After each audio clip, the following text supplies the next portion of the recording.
یہ دنیا بھی کتنی عجیب ہے، بے حیا کو خوبصورت، دھوکے باز کو عقل مند اور ایماندار کو بے وقوف سمجھتی ہے۔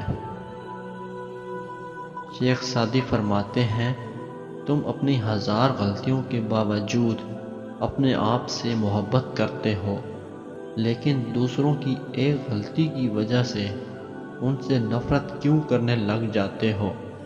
یا تو خود غلطیاں کرنا چھوڑ دو یا دوسروں کو معاف کرنا سیکھ لو۔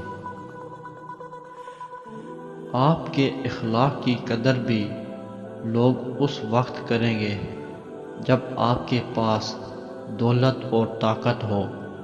غریب کتنا ہی خوش اخلاق ہو، لوگ اس کے اخلاق کو اس کی مجبوری سمجھتے ہیں۔ شیخ سعدی۔